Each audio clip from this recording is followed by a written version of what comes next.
session.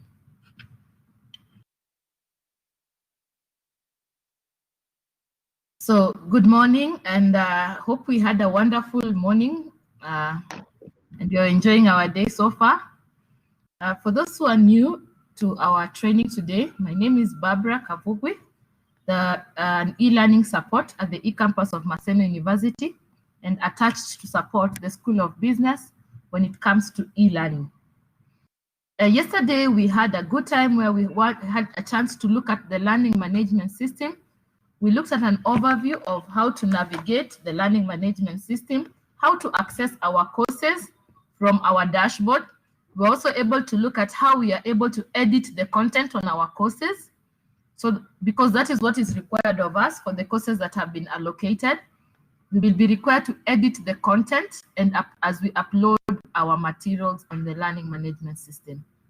We have clear timelines for this, and I'm sure Dr. Doyo will, towards the tail end of this meeting, will be giving us the timelines of when we are expected to have uploaded the courses, more so the ones that are supposed to kick off in September.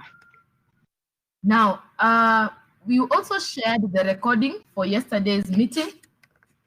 I shared on the School of Business WhatsApp group. I hope it has been circulated widely. It has also been put up on our School of Business virtual meeting room. So you should be able to access the recording of yesterday's session from there. Apart from the recording of yesterday's session, we also recorded the pedagogy experts, that is Professor Indoshi, Dr. Rabari, Mr. Mogaka, and Dr.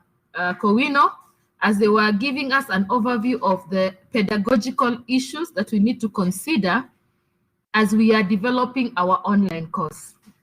I know that you have listened to the recording, but I'll take a few minutes just to summarize some of the key tenets or key points that needed to come out clearly on this particular presentation on pedagogy. So the presentation was titled Constructive Alignment. So what is constructive alignment? I'll just give a brief overview of the approach of e-learning that we are doing at Maseno. So the approach of e-learning we are using is following a pedagogical philosophy called Constructivism. So Constructivism is, or what we call social constructivism to be very specific. So social constructivism is a philosophy, is a pedagogical philosophy that emphasizes on the importance of active learner participation in teaching and learning, in the learning activities. And then it also emphasizes on interaction, because a learner does not come to the course you're teaching empty. They have some prior knowledge. They have some knowledge that is resident within them. So as a facilitator, as a teacher, the way you structure your materials or the way you structure your online course is to be able to bring out a learning environment where learners are able to bring out this knowledge, this information as you facilitate them.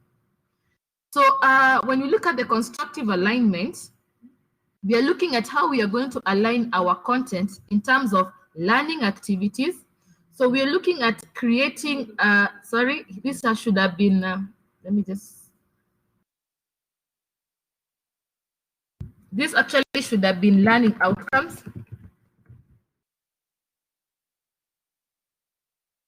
So we're looking at how we are going to align the outcomes of each of our topics to the learning activities and assessment. So in our courses, as we are developing them, we need to think about the learning outcomes of each of our topics. And then we need to develop learning activities that promote interaction. And then we need to define how we are going to assess the learners. From the example we looked at yesterday that was developed by Dr. Aila, we were able to see how he's able to actualize this on his courses, on his topics.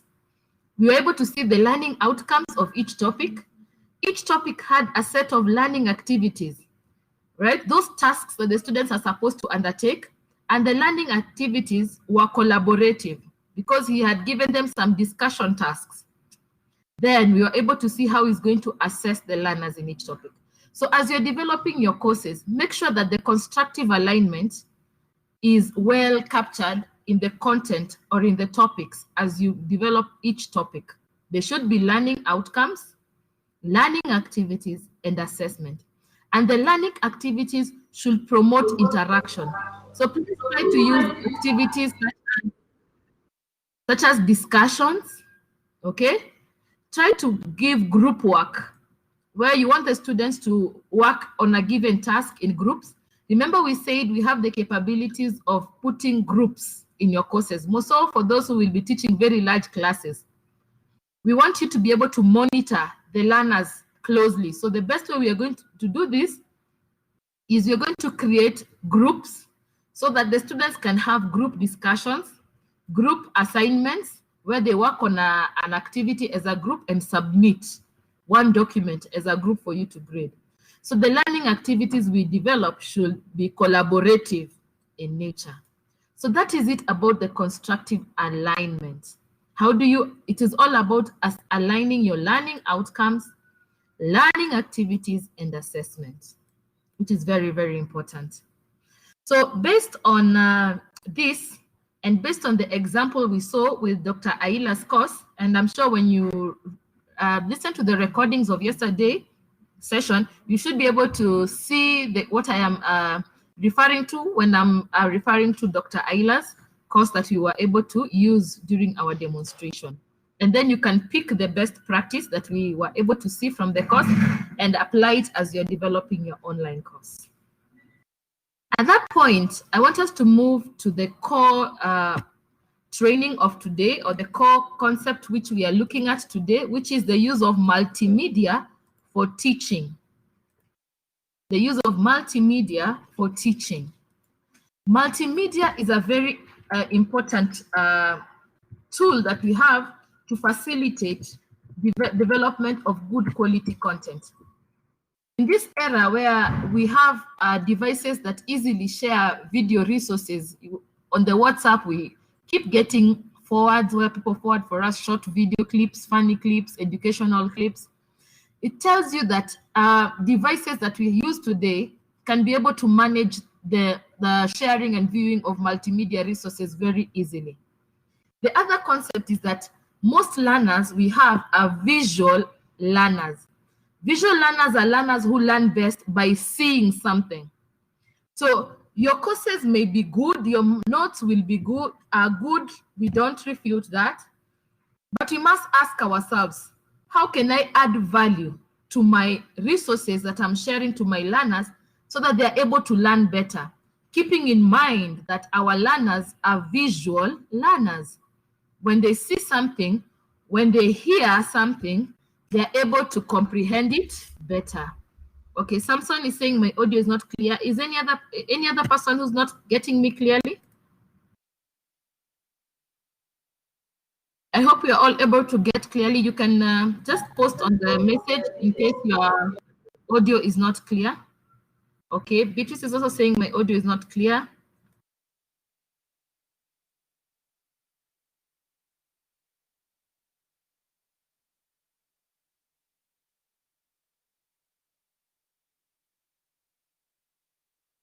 Okay, I've shared my microphone. That's better.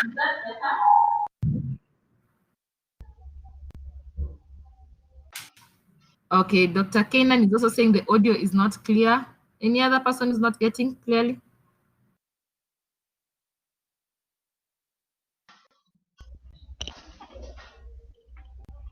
Okay, let me adjust my microphone. Is that any better? I've adjusted the audio a bit.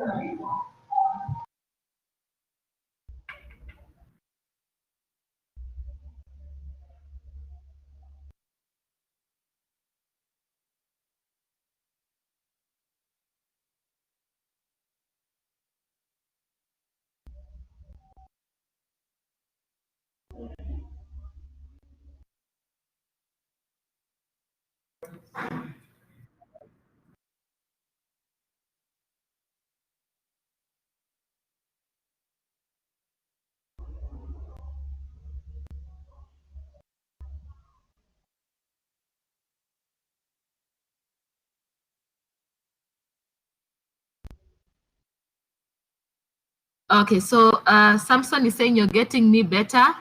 Let me check Kanan. Dr. Kanan, are you now getting me clearly?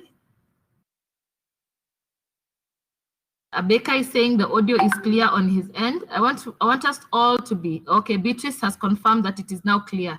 Okay. Sawa sawa. So yes, please use headphones so that you will be able to get the audio much clearer. You can use. Thank you, Nicholas. You've confirmed that it's clear. Okay, Dr. Doi has confirmed it's better. So now I think I can proceed to the next activity, where we are now looking at the use of multimedia for teaching or as we are creating our learning resources. So I was making reference to the fact that our learners are visual learners. They learn best by seeing. That when they see something, they learn better. And research tells us that what a learner sees and hears, they're able to retain more. But they're even able to retain much more when they do something. And that is why we call them kinesthetic learners, learners who learn best by doing. So when we are implementing the learning activities, which are actualizing some tasks where the students are supposed to participate in a group work, participate in a discussion. What we are doing is we are taking care of kinesthetic learners, learners who learn best by doing. And that is why we insist that our courses must have learning activities, some learner tasks, which they are supposed to actualize to be able to satisfy the learning outcomes. But we also need to take care of a group of learners who are visual learners. These are learners who learn best by seeing. And that is why we are going to create video resources for our courses. There are many types of video resources which you can create for your courses. But for today, we are going to look at one which is called Voice over PowerPoint.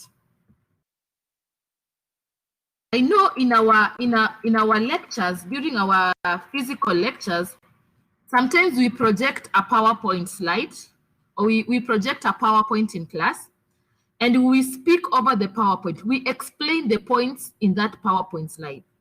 What you're doing is you're adding value to the PowerPoint.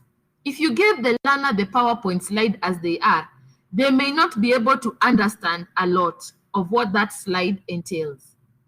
But by explaining the points on your PowerPoint slide, what you're doing is you're adding value to the PowerPoint, okay? You're making it easy for the learner to use that resource. Now that we are going online, what is the equivalent? The equivalent is that we need to create voice over PowerPoints.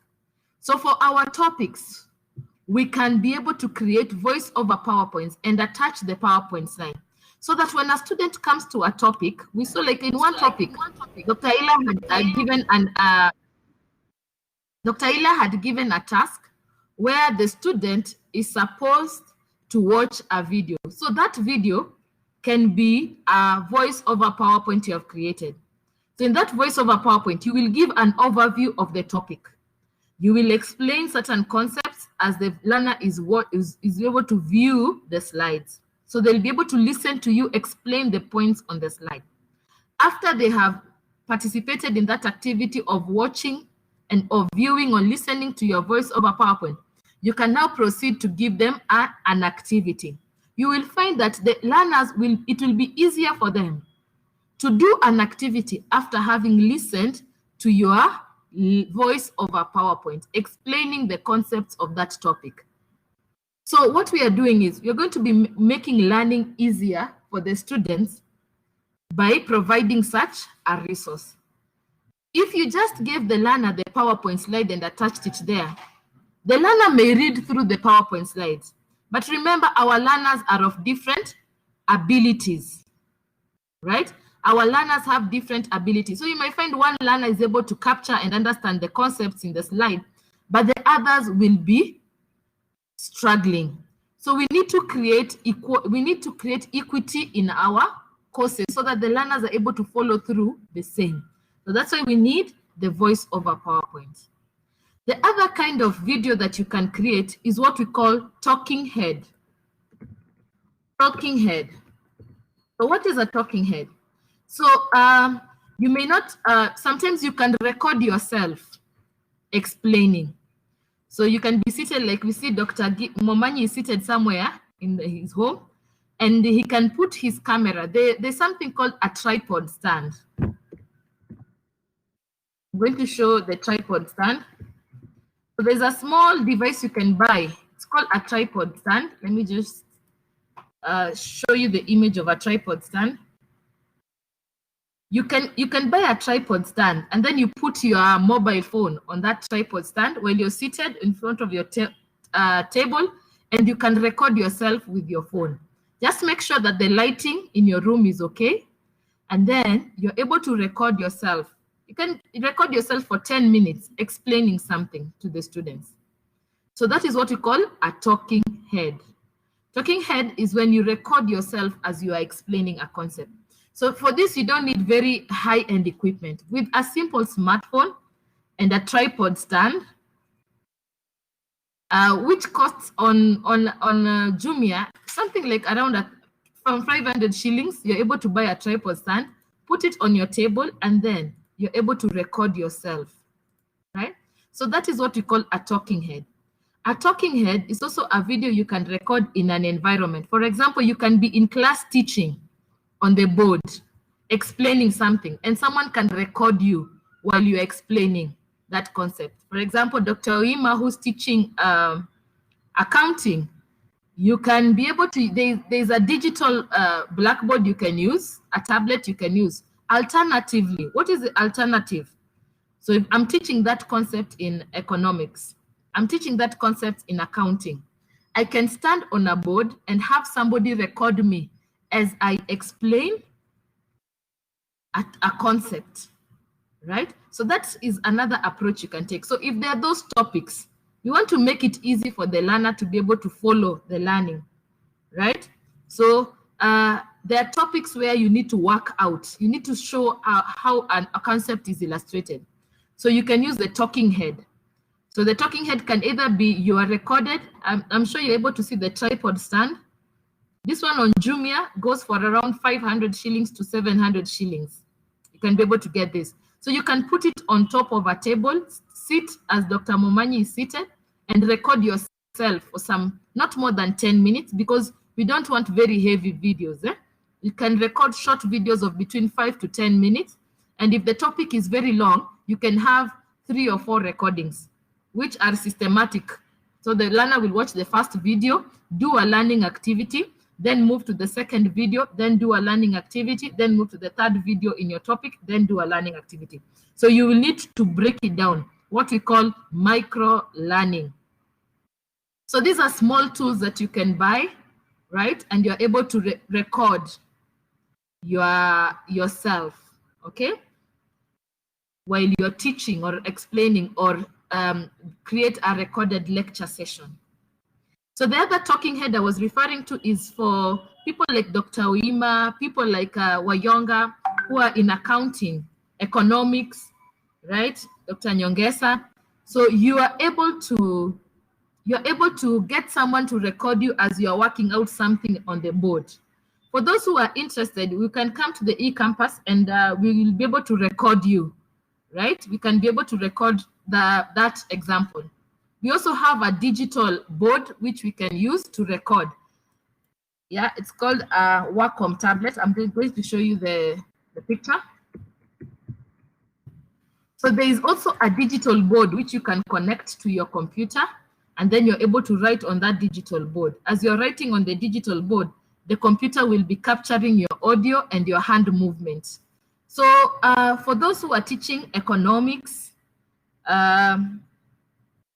we can be able to explore such kind of approaches of recording. So what you need to do is you need to identify the topic for which you are going to be explaining or showing the illustration, and then we can go ahead and support you in recording. But for the voice over PowerPoint, you can be able to do this yourself. For the voice over PowerPoint, you can be able to record yourself. And in the next session, I want to show us how we can be able to record the voice over PowerPoint. So before I move to the practical steps on how you can record the voice over PowerPoint, maybe we can take questions.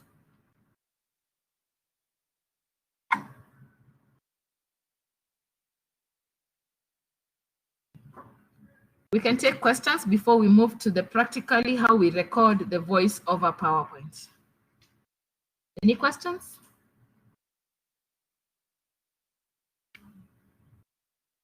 Okay, so I think we can move to the next phase. So Dr. Nelson Obange is asking, can I acquire my own digital board? Yes, you can. The digital boards are being sold in Jumia they range between 3,000 and 5,000 shillings. Yes, so you can be able to buy the digital board. But for you, Dr. Nelson, your computer is a touch screen. And if you have a computer which is a touch screen, you are able to convert it into a digital board. So you can just write on it on screen.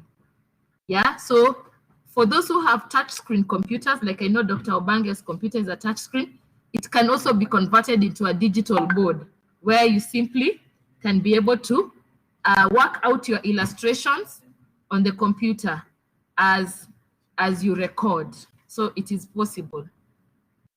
Any other question? Dr. Nyongesa is typing. And Dr. Oginde is also typing. So let's wait for the questions. Hello, Barbara. How do I write on the touch screen? Okay, because your machine is a touch screen, what happens is most word processing applications such as Microsoft Word, if your computer is a touch screen, they automatically have a feature where you can do what we call writing or annotations on the screen. So if you're on Microsoft Word, Dr. Obange, because your computer is a touch screen, if you go to the review menu, you're going to see an option where you're able to jot on screen. So my computer is also a touch screen. So let me load the Microsoft Word so that I can show you what I mean.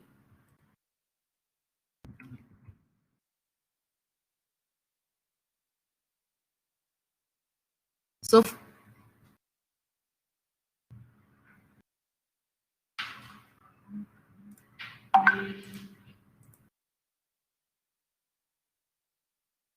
let me just load the Microsoft Word, or even if you are using what you call the Microsoft Edge, you can also write on screen. So I'm going to share shortly Microsoft Edge. Yes, and Dr. Donald is also asking, what about Paint? Yes, you can also use Paint because Paint allows you to be able to write. So you can use Paint, and most of us have Paint, right? So you can use Paint. You can also use a Microsoft Edge. You can also use Microsoft Word. Also, Microsoft Word, you can use it if you have a computer which is a touch screen.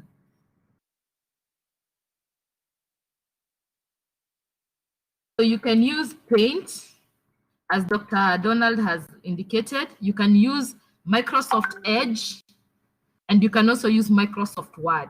I know Paint is the easiest to use, and the Microsoft Edge, they are very easy.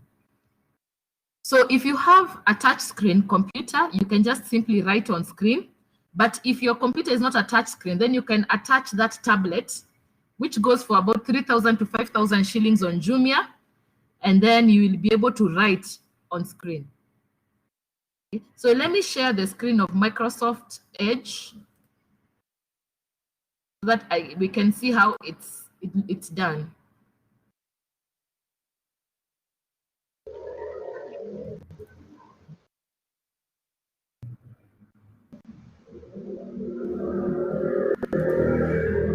So I'm currently on Microsoft Edge.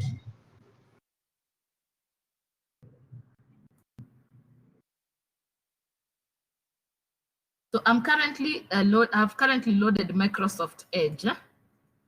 So when you're on Microsoft Edge, It used to be called Internet Explorer, but these days it's called Edge.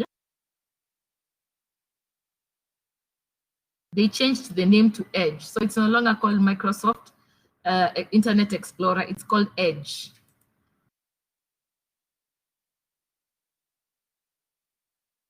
So let me set it up. So when you're on Edge, or what we used to call Microsoft Explorer, there is an option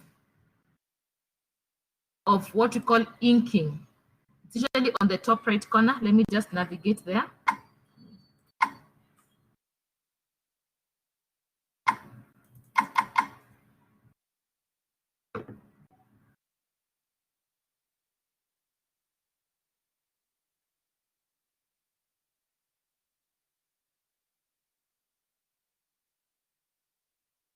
So, Dr. Kenyan, I'm going to answer your question on Zoom shortly. Let me just finish about Microsoft Edge. Okay, so give it a minute. It's about to load.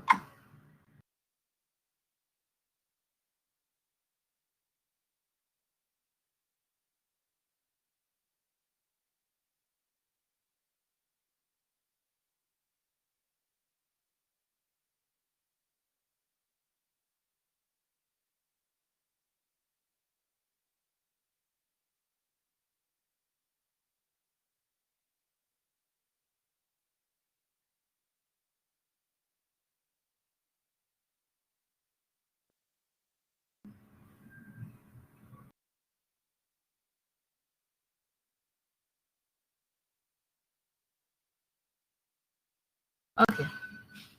So when you're on Microsoft Edge, you're able to write on screen. Sorry, I was loading the screen. It was loading slowly. There, it has loaded. So when you're on Microsoft Edge, it allows you to be able to write on screen. So for example, I'm teaching A plus B. So I can be able to write on screen. Huh? As you can see what I'm doing on screen. So Microsoft Edge has these capabilities. As you can see, the pen tools that are appearing on the top of the screen. So it allows you to be able to pen down as you are explaining a concept. So for those of us who are teaching concepts that are mathematical in nature, I'll encourage you, let's come. We can come together, come at the eCampus. I can spare some time. We can sit with you, and then we can work out. I can show you how to set up such kind of a screen so that going forward, you can be able to record yourself as you are working out illustrations.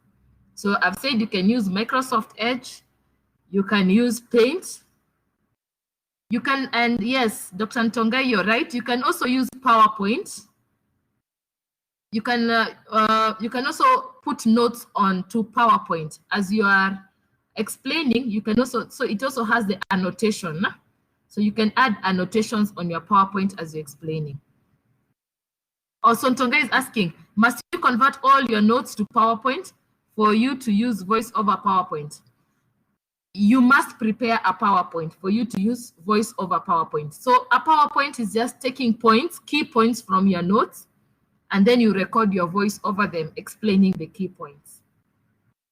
So for some of us who are going to be having mathematical topics that are mathematical in nature that need illustration working out, please come, and then we can set up your machine so that you are able to be able to create such kind of annotations as you are working out. So this kind of video is called pen casting. So this kind of video is usually called pen casting. So the video where you are working out and the student is able to see you as you are carrying out the calculations, explaining the steps one by one, is called pen casting. Okay. So any other notes before I move to voice over PowerPoint? Okay, so I want to make a comment on Zoom because I can see Dr. Uginda is asking about it and Dr. Kenan Ojwang. So we are integrating Zoom on our platform, this LMS, apart from the big blue button, which we are using. we are also going to add Zoom. Now, if you have used Zoom for a long time, you'll also realize Zoom has the capabilities of annotation. So you can be able to, you have a board and you write on screen as you explain during your virtual class. And the question that Dr. Kenan has asked, how many students can Zoom platform contain? So Zoom can contain up to 1,000. If we go for the version that Maseno wants to go to use, which is the enterprise, you can have up to between 500 and 1,000 students in class. Right? And the beauty about Zoom, it has a feature called annotation.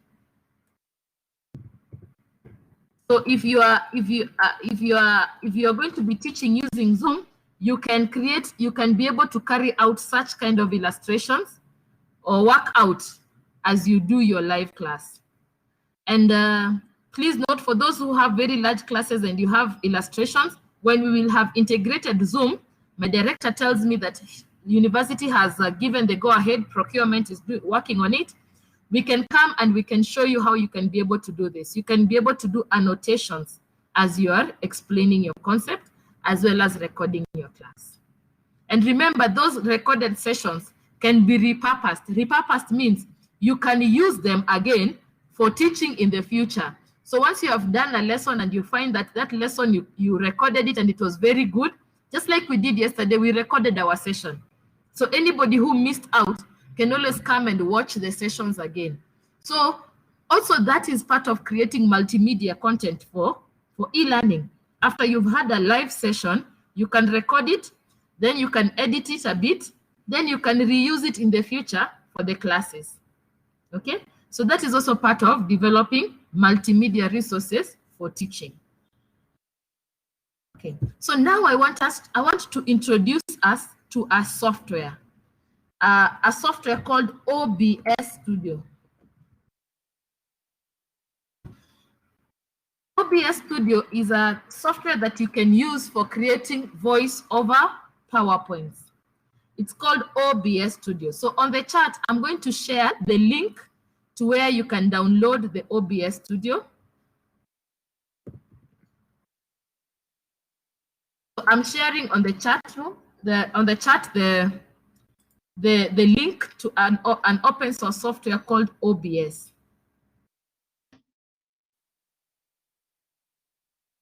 So OBS is an open source software. When I say open source, I mean it is free to use. Remember, we are now very careful about the licenses that we are using with regard to not only materials, but also the softwares, okay?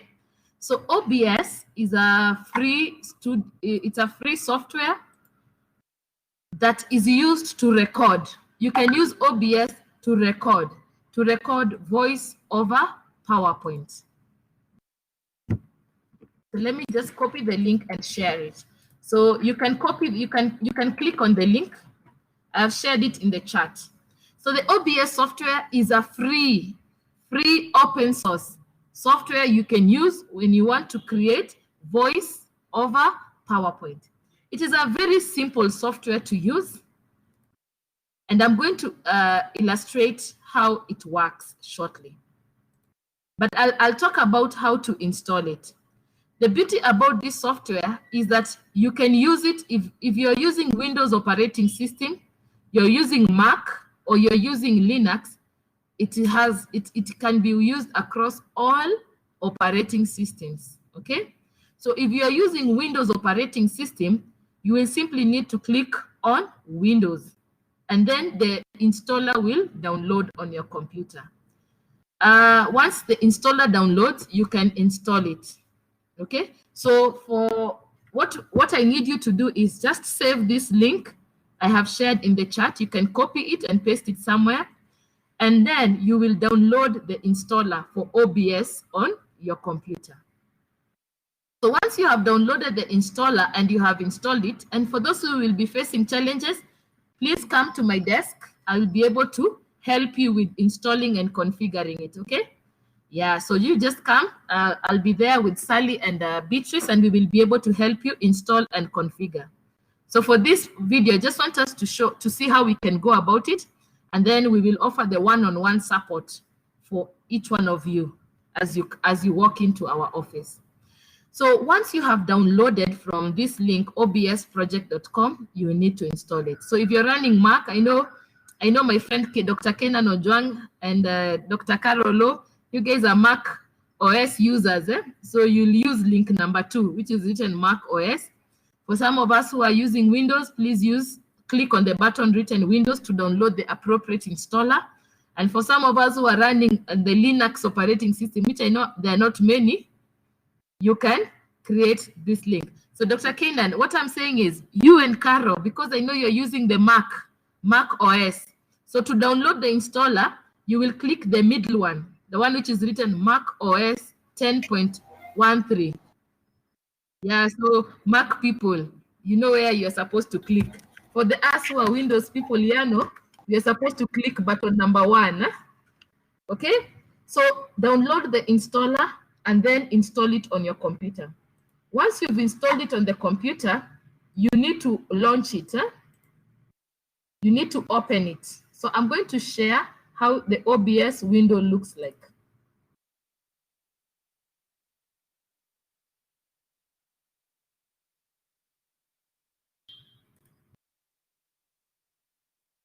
So it should be loading shortly. Okay, so this is how the OBS window looks like. Don't be afraid of the black screen. This is a very friendly screen.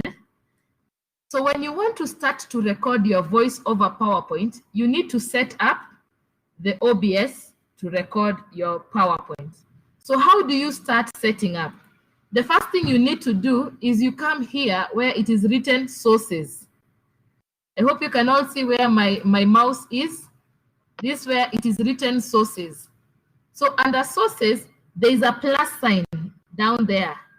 Click on the plus sign and then select window capture.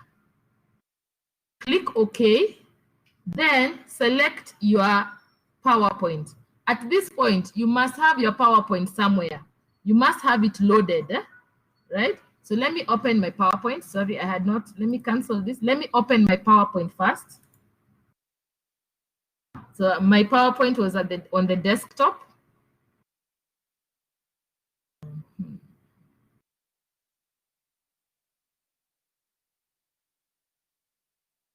So I am opening my PowerPoint. I had not opened it. So you first must open your PowerPoint slide. It must be open on your computer somewhere, right? It must be loaded on your computer somewhere. So that now you want to tell OBS, I want you to record my PowerPoint slide. So you come to sources where it's written sources. Then you click on the plus sign there. And then you select the option called window capture. So here we want to instruct OBS and tell them, record this PowerPoint. As you can see, it has picked. For me, I have put it in a PDF, so I've opened it in Adobe Acrobat Reader. So there is my PowerPoint. Step number 2, we need to tell OBS, record my voice. Record my voice. So whatever I'm going to be speaking through the computer microphone, please record it. So you need to click audio input capture. Then click OK. So what happens is that as you will be speaking through your PowerPoint, OBS will be recording everything you're saying on your PowerPoint. And it will also be recording as you navigate through your PowerPoint from slide number 1 all the way to the last slide. Now that you have captured, you have indicated the screen which you want it to capture or the window, and you have instructed it to capture your voice, the next thing is you need to start recording. On the right side, there's an option written Start Recording. I hope you all see where my cursor is. You click on the button indicated Start Recording. Once you have done that, you can minimize the OBS. You can minimize the OBS. So as you will be moving through your slide, OBS will be recording your movement will be recording your movement and your voice on your PowerPoint. So you'll be making annotations, you'll be explaining, you'll be moving your mouse on your document. As you're doing that, OBS is recording all that you're doing on your screen.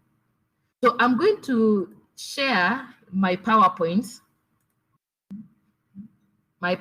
slide. I'm going to share my window as I'm moving through my PowerPoint.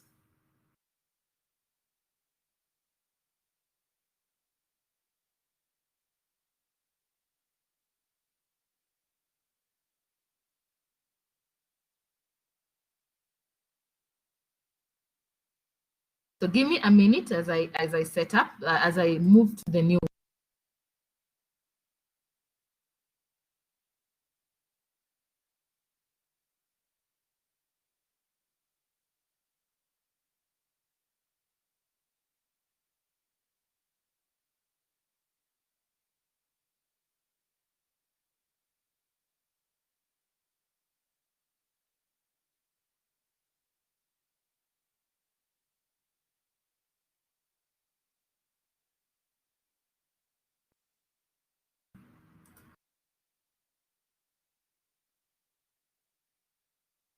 Okay, so as I will be moving through my PowerPoint and explaining and navigating through my PowerPoint, the OBS will be recording, right, on the background. It will be recording all my movement on my slide.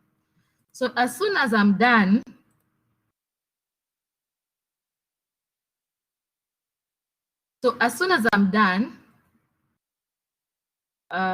recording, I can now go back to the OBS. Remember, I had minimized it somewhere, so it was on my taskbar. So I'll go back to the OBS and click Stop Recording.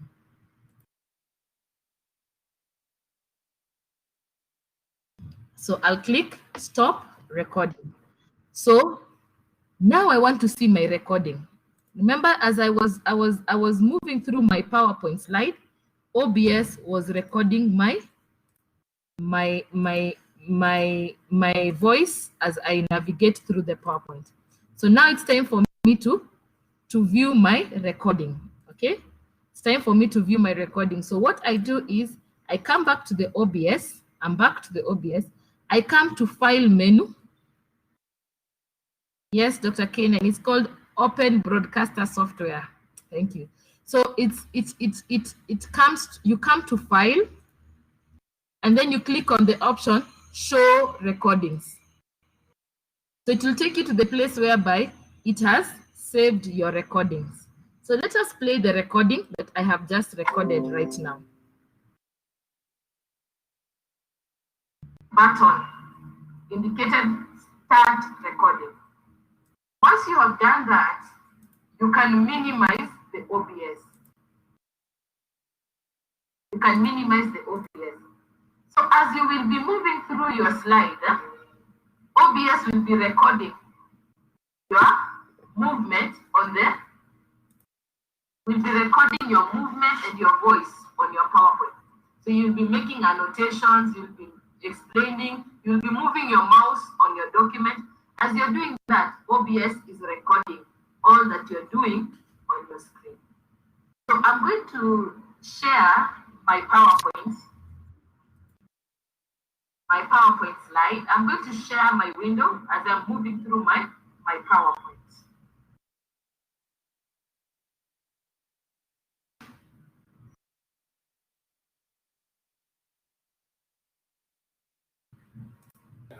Okay, so you notice that OBS was recording my audio as I'm moving through the PowerPoint slide. So that is what we call a voice over PowerPoint. So for those PowerPoint presentations that you have made for your topics, let us add value to them. Let us make them richer by recording the voice over those PowerPoints using the OBS Studio. I know it is not easy to do practicals online. So what we are going to do is we will be available at the eCampus today, right, for you. So you can come with your laptop. I'll be here with my colleague, and we will install for you the OBS, and we will practice with you how to create a voice over PowerPoint. So for our topics, please, let us just not attach notes only. Let us make our topics richer by creating multimedia. The first media we've said you can create is what we call a talking head. So with a simple device as your smartphone, also for those who have good smartphones, I know you all have very nice smartphones. You can be able to have a tripod stand like this. I have one in the office, so you can come. We can even practice with you. I'll show you how you'll be able to set it up. So you can set up a tripod stand in a nice place. Preferably when you're recording yourself, look at the lighting in the room. Make sure the lighting is okay. Like Dr. Momanyi, where you are is a nice environment, right? Where you can eat the lighting is good enough, and then it's a quiet place. That quiet place where you can be able, there isn't a lot of noise, okay? So you can go to a place which is quiet. The background should be conducive. Tafadhali tusi record kama nyuma yetu hapo tumeanika vitu za ajabu ajabu, please, okay?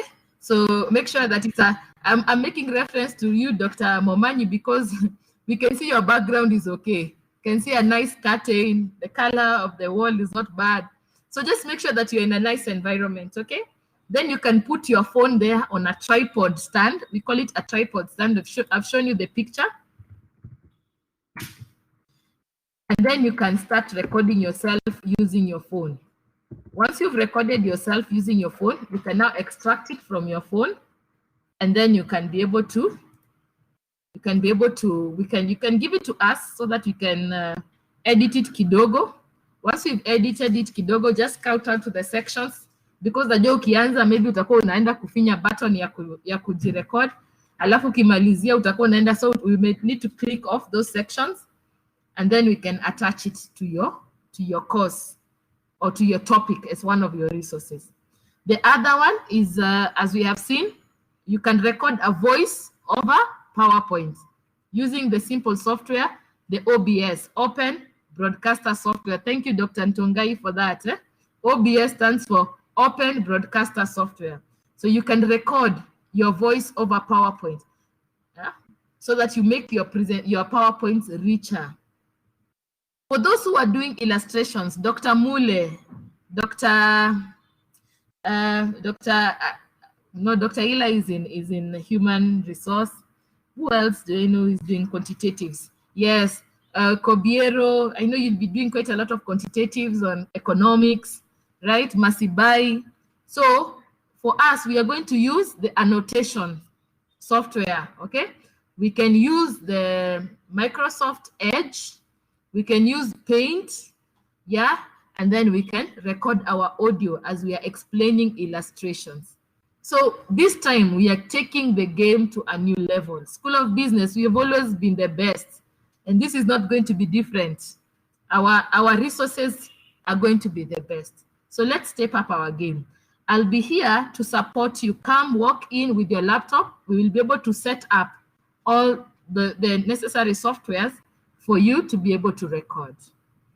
With regard to the tablets, and also I have a reference at Jumia, someone who can be able, you can be able to see the available tablets, and you'll be able to have them for those who don't have touch screen computers and would like to be able to create the annotation, the pencast. Okay, at that particular point, let me take questions.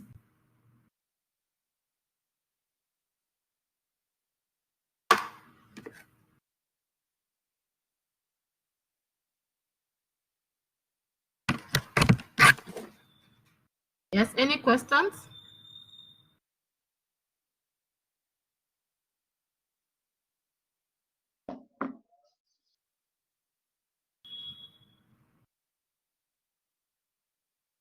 So Dr. Mule is asking about gamification.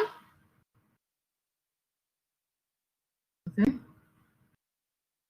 So Dr. Mule, as we said yesterday, on the matters of gamification, we will give one-on-one support. We saw the tool that we have, which is called the H5P. So as you will be developing your content, come and visit us at the eCampus. Then we can discuss through the content and see how we can implement the games, what you call gamification, as part of your content. So first of all, develop the complete course structure for your course from topic 1 up to the last topic. Then let's sit down with you and we look at the topics where we may need to develop some gamification components. Thank you, Dr. Scholastica, for that. Yeah, I'm happy that the OBS is helpful. And I know coming from economics, you'll be doing quite a lot of annotations or pen casting. So make sure you pass by. We do some with you. We do at least 1 or 2 so that you can now use the same information and knowledge to do the rest. Beatrice Abongo, yes, you have a question? Also, Leo is asking, does Microsoft Edge work only with touchscreen? No, for Microsoft Edge, even if you don't have a touchscreen, you can still use it. But writing with your mouse can really be tedious. So what you need to do is you may need to buy that tablet because your computer is not touchscreen. So you may need to buy the tablet and attach it on your computer, then use Microsoft Edge to do the writing, but you will be actually using the tablet because writing with your mouse is not easy. So yes, Microsoft Edge works with any computer, even that which is not a touchscreen, but it is easier to use a touchpad or a pad, the tablet we are referring to. I hope you're guided, Mr. Leo Miswa. Thank you, Karibu Leo. Any more questions?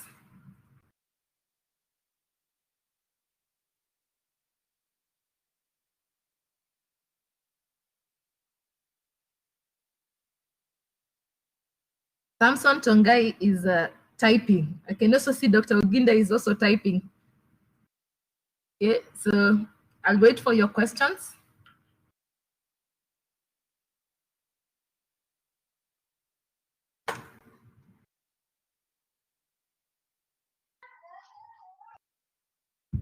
So I'll repeat again for multimedia.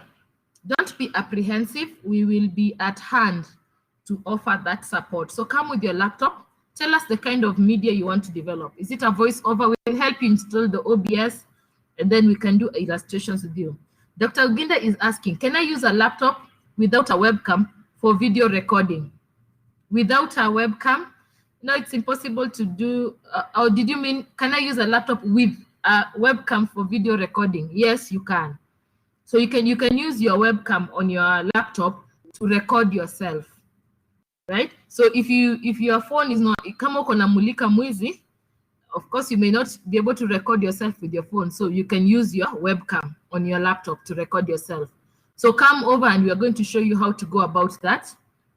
Dr. Ntonga is asking, is there a limit on the size of videos, PPTs, or learning materials that one can upload at any time? Okay, so let us try not to create very large videos. So for topics that are very wide, what you can do, Dr. Ntongai, is you can create segments. So you can segment and create multiple videos so that the student goes from video 1, which connects to video 2, video 3. So let's do short videos, not very large. Videos of about 3 minutes to 5 minutes. So if your topic is very large, you can do 3 or 4 videos for that topic. So they watch video 1, wakimaliza, then they come to video 2, video 3, so that also take care of them in terms of internet and bandwidth. Isikwe, the video is too large that it takes too much time to load. No, you can now do, as a guide, when you're doing voiceover PowerPoint, at least a maximum of 10 slides per video. 10 slides, if you spend about a minute or half a minute explaining on each slide, it means your video will be about 5 minutes, which is okay. Those are the small size videos we even share on our WhatsApp, right? So if a topic is very wide, you can consider doing several videos for it. Yano is asking, on live stream class sessions, can OBS be of help? Yes, it can. So if, for example, I know you have a Facebook page or you have your own Facebook. So you can copy the link to your Facebook and then put it on OBS, and you can stream your classes live from OBS. So it's very possible. Evans is asking, I have installed OBS on my computer, but the icon I can see is MS Edge. Is it the same thing? No. OBS and Edge are not the same thing. So Evans, please come over with your laptop and I'll be able to install for you the OBS and show you how the two work together. The Edge we use for pen casting, right? And the OBS we use for recording, but they work together. They must work together for your recording to be successful. So please come over and I'll show you how the two work, because I know you're from economics and I know you really need to do a lot of pen casting. Beatrice is asking, following you, Barbara. Few interruptions because of network, but we'll also listen to the recordings. Thank you. It's our Sawa, madam. That's noted. And Dr. Antongai, thank you. Dr. Scholar Sticker is asking, when I press the pen icon on MS Edge, the blank page does not come in, but the web page. How do we get the blank screen as you showed in your presentation? So Dr. Scholastica, when you start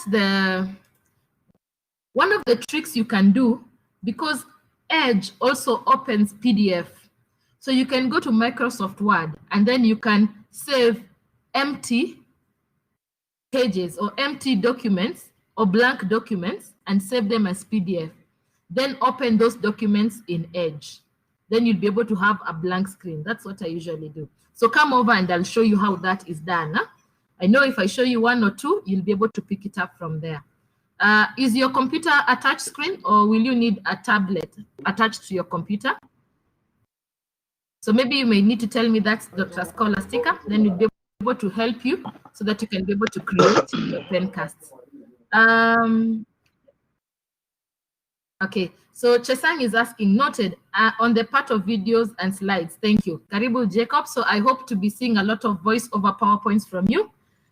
So Dr. Scholastica, you're confirming that yours is a touch screen. So come over and then we can take some 10 minutes. We develop one with you.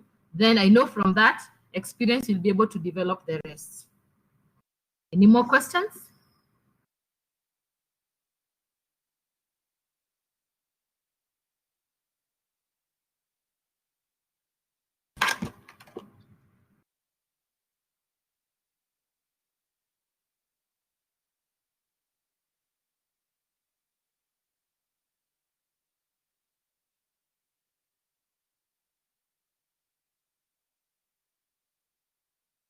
Hi, Anna. Thank you. I've noted your question. Can I use any other broadcaster like XSplit broadcaster, or this MLS only allows for OBS?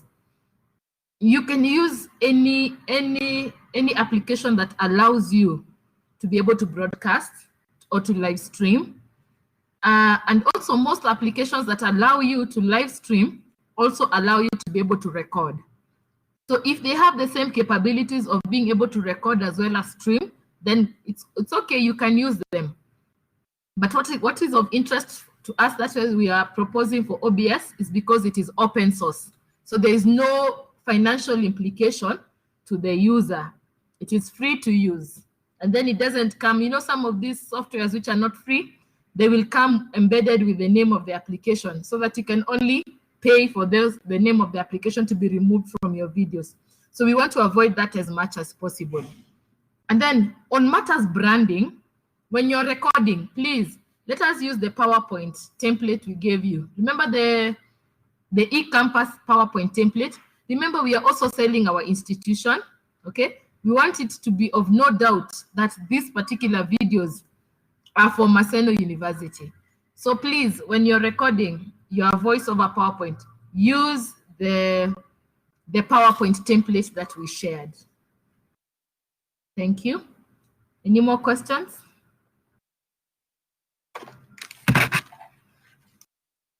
My laptop has tablet mode. Does it mean it is a touch screen? Okay, yes, most laptops that have tablet mode are touch screen. Are you able to control it from your screen? Are you able just to touch on screen and be able to issue commands on your computer? Then it is a touch screen.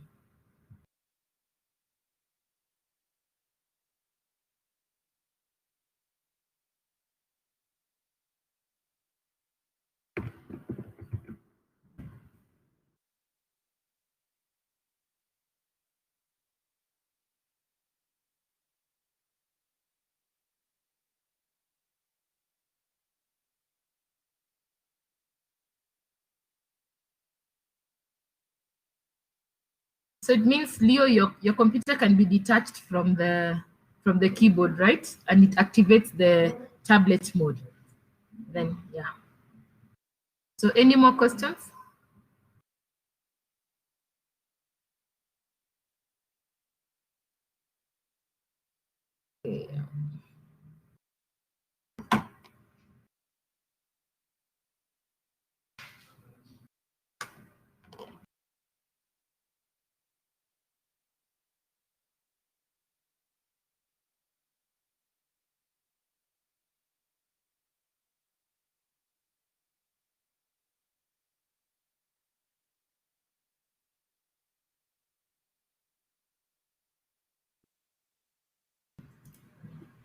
So Donald, if I get you right, you're asking about journals that Marcelo subscribes to, or you're asking about making use of journals as part of your learning materials that you're going to share to the students.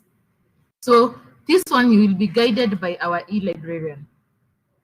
We have the e-library that has been set up on the learning management system, and you're able to access the journals, ebooks that Marcelo has subscribed to. So if there's any one of them that you want to use as part of the resources on your course, put the link or put the resource reference there and put a link to that particular reference to the journal. Preferably, use our e-library. Get the link from our e-library. So the librarian, Rosemary Obat, will be able to guide you on that, okay?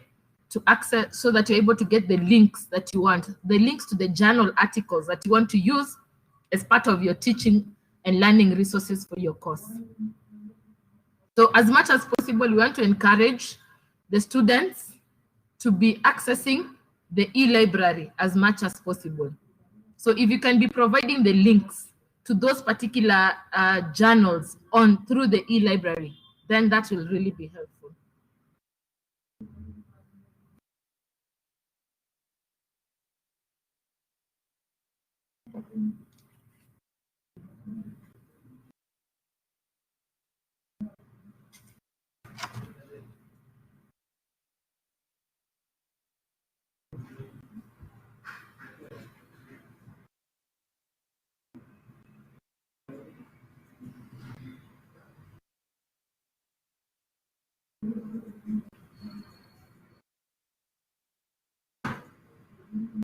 Any more questions?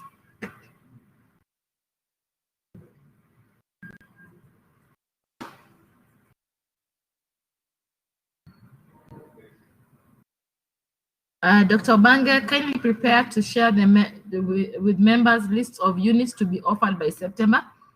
I think that should come from the HODs. I should actually be asking the HODs to share with me.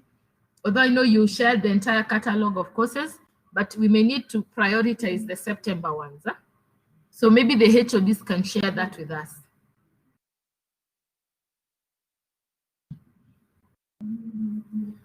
So at this point, I would like to invite Dr. Adoyo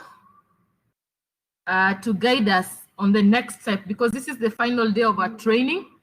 We need to know when are we expected to meet the deadlines of developing the content, more so for the one that is on offer in September, and any other administrative announcements that we may need to know. So Dr. Adoyo, karibu.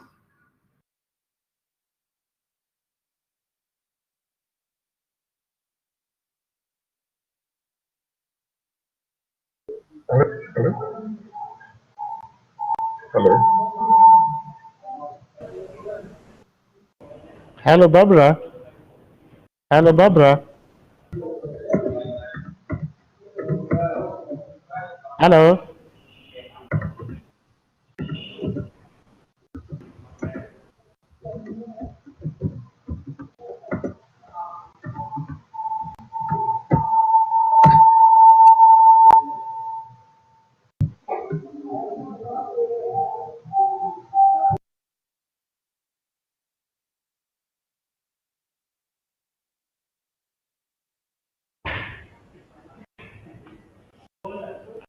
Hello, Barbara. Hello, Barbara.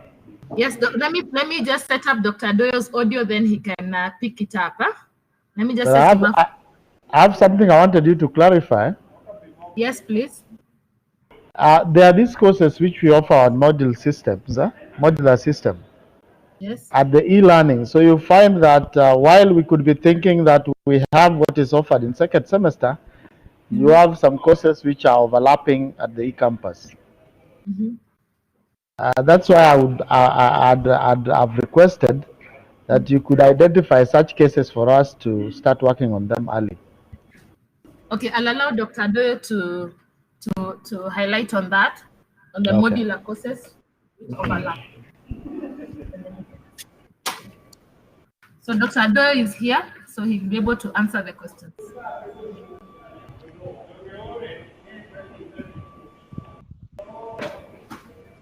Good morning, colleagues. Morning. Hello. Hello.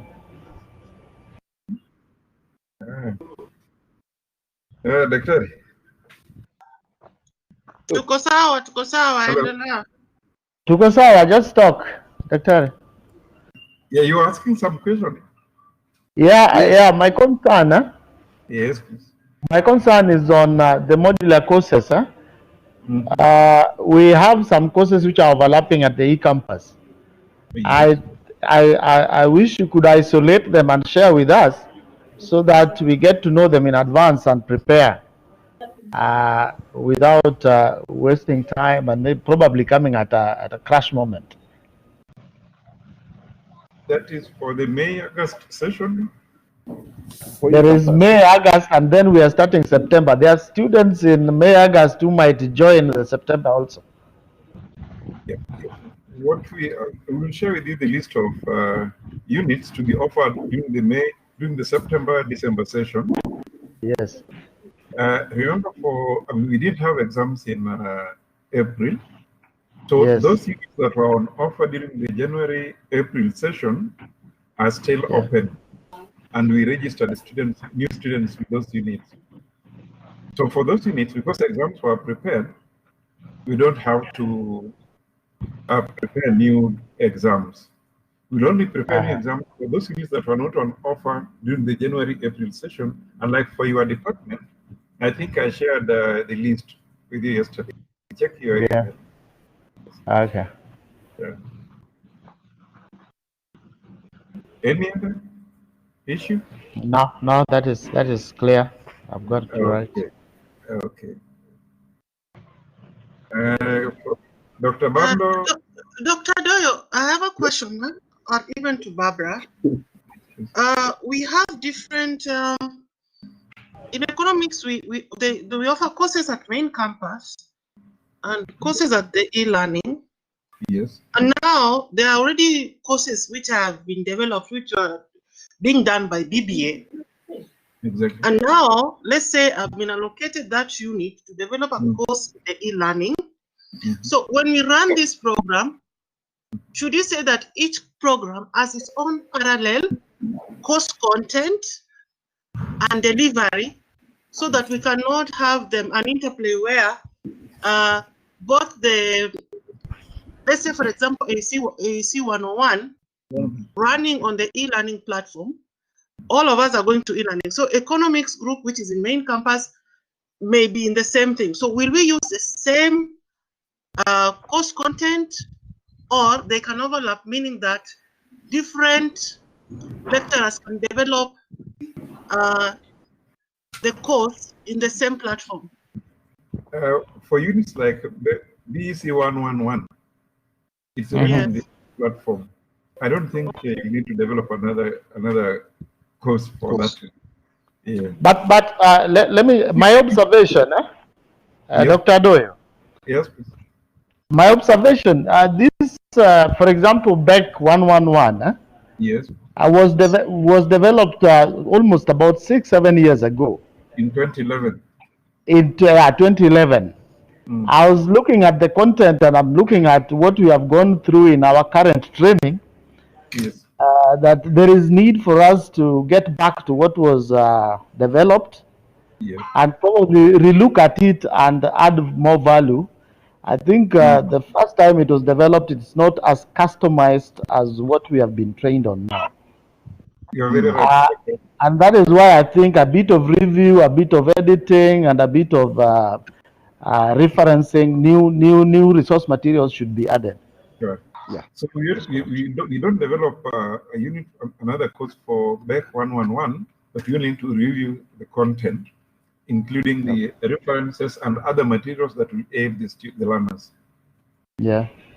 Yeah, so that needs to be done. Actually, that would have been done from after 4 years from the time the course was uploaded. So we have, my suggestion would be, or my request is that we review all the courses that are on e-platform, and this goes to all the departments. We review all the courses on e-platform. We don't have to develop new units, like, for instance, like in the case of BEC 111, you only need to review and update the content. Is it okay? Yeah, that was my thinking also. I think you should take it up as a matter of thing. Actually, we should do it as soon as can be possible. Okay.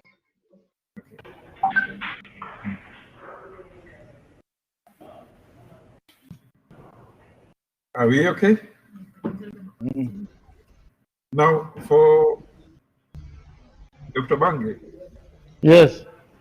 Being a senator, you have more information than some of us.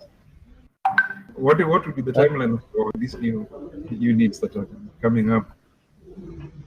I would request the dean. I don't know whether the dean is here.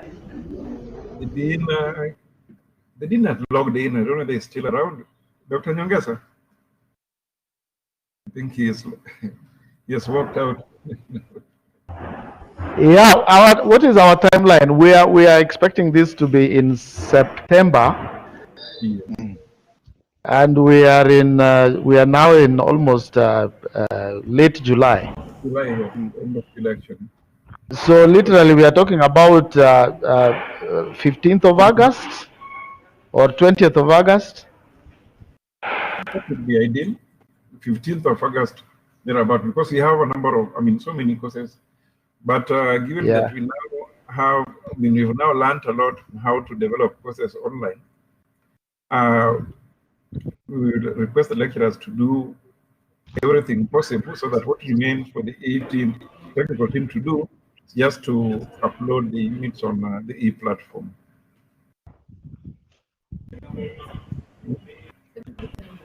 But the dean could also give us insight, or Dr. Mule, from the dean's committee, because they must have been working on some timelines. They had made suggestions. Dr. Mule.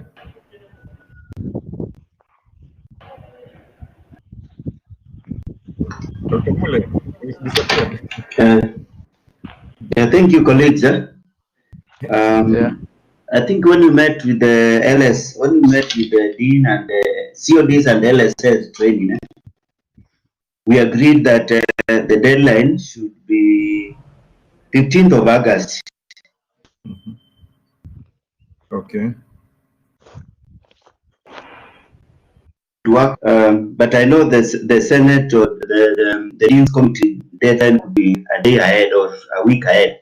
But we agreed as a school we could have ours on 15th August 2020, like just like Dr. Obange had indicated. Thank you. So I don't know whether members are comfortable, can agree work with that. I think we are guided. Okay, thank you. The position of the Dean's Committee. Okay. Let me hand you over back to Barbara. So I think we can now end. Oh, sorry, Barbara. Yes. I've checked my notes again, and it's like I'm misleading members. The 15th August 2020 is Senate deadline, but for the school should be 5th August. Okay, so for the school, it's 5th. For school is 5th August, huh? 5th August, yes. I'm sorry for that. Thank you. Barbara, what criteria will you use to group the students? Like in BEC 111, how will you identify these ones are on the online and these ones will be face-to-face? Okay, we usually identify the different students from different campus from their admission number. For eCampus, our number is 7. For main No, campus, I'm not talking about numbers. I'm looking at if we are in main campus and we have back 111, we have 1,600 students. Definitely, they'll not be all face to face. Yes, Is yes. there what criteria do we use to, or students will make their own choice? No, I was telling you, we usually use the admission number. We use the admission. If all this or all the students are in main campus, their admission number is obviously for direct, yeah. Entry, And there are 1,600 in main campus. How do we identify students who will be on e-learning platform for back 111 and face to face, or they make their own choice? All of them will be online. The learning is blended. So when the semester begins in September, all students will be put on the platform. So what we are going to do, we are going to get data from the MIS of registration. So we will know the number of those who have registered for BEC 101, and we will enroll them from the data on the MIS. So students will be online. So the content that you're developing, they will be enrolled in those courses. You will only have certain components or sections of your course face-to-face, but a majority of it, so the notes, the resources, everything they will be accessing online with only very minimal physical. Yes. Okay. Barbara. Yes. Barbara, maybe you could also enlighten members on the weekly reports on course development. I think I didn't hear that mentioned. Or the weekly reports on course development. Yes. So the system is Nelson has access to the system, but I can mention. So what we will be doing from today. Today we expect that you start developing your content for the courses you have been allocated. So every week we will be going through your content and giving a report to the director eCampus, who will be forwarding to the dean. So every week we'll be coming to your course. For example, Mr. Kobero, you're developing AEC 101. Every week we'll be saying Mr. Kobero has developed up to this point. So we'll be doing weekly reports, which will be forwarded now to management for each lecturer, so that we can know our readiness for September opening in terms of content. So just keep in mind that your courses will be monitored on a weekly basis as you are developing on the platform. So usiseme, I am developing it offline. Please develop it online. Yesterday we saw how you can edit the content. You saw how Dr. Ila had done his. So that is what is expected. When we come to your course, we should see the content as you are uploading it and as you are editing it on the course. So the report will be on a weekly basis. Yeah, this is a real new normal. It's a real new normal. It's a real new normal. Wow.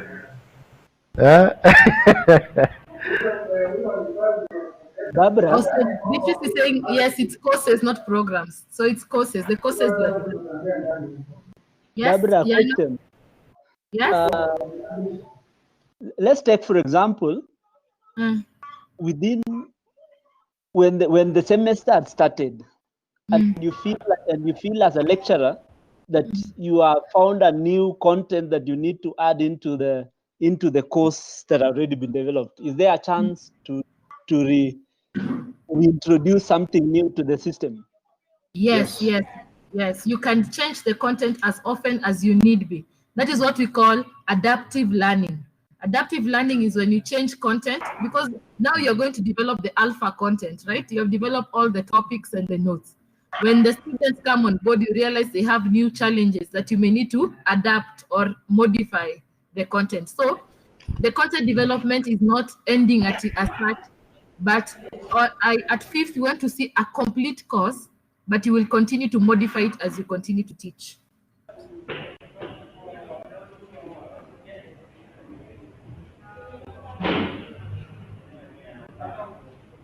So, Franklin, for those of you whose courses are not appearing, we are working on it. I know, like accounting and finance, the person who was working on it has not finished. But in case you are not having your courses on your platform, on your dashboard, please send me an email and list the courses so that it is easy to sort you. Sawa. You know, we're also doing mass course enrollment. Sometimes a course can miss out a course. Because right now I'm managing almost 2,000 courses. So sometimes moja inaweza miss out 1 or 2. So please, if you're not accessing there's a course unit that is missing on your dashboard that you're supposed to develop, just send me an email. bmahaya@maseno.ac.ke. Tell me your full names. I am so and so.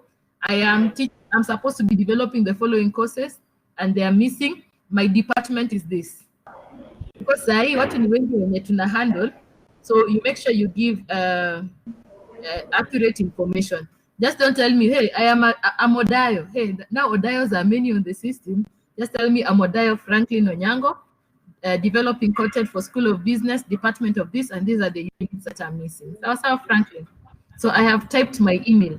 It's bmahaya. And Barbara, how are we supposed to work with they are called course champions? So the course champions will be helping me in monitoring. So I'll be having a meeting with them. So that we will be monitoring the lecturer, and also we are offering them so that they can offer first line support. After this week, the eCampus becomes second line support. First line support is the champions at the school. Okay.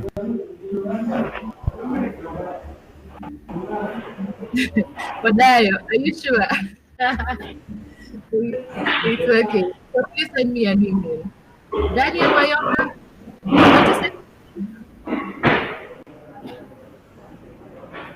Okay, so I'm about to end the meeting.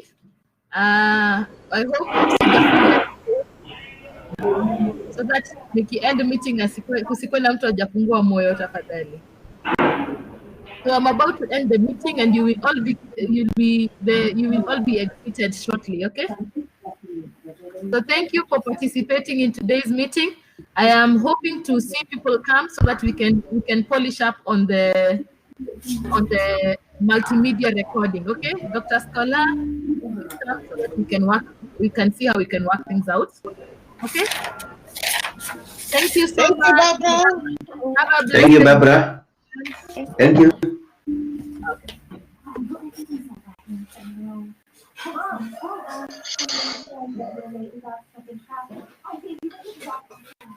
I have to come back next week so they can check and remove the mask if they come. Oh, that's good news.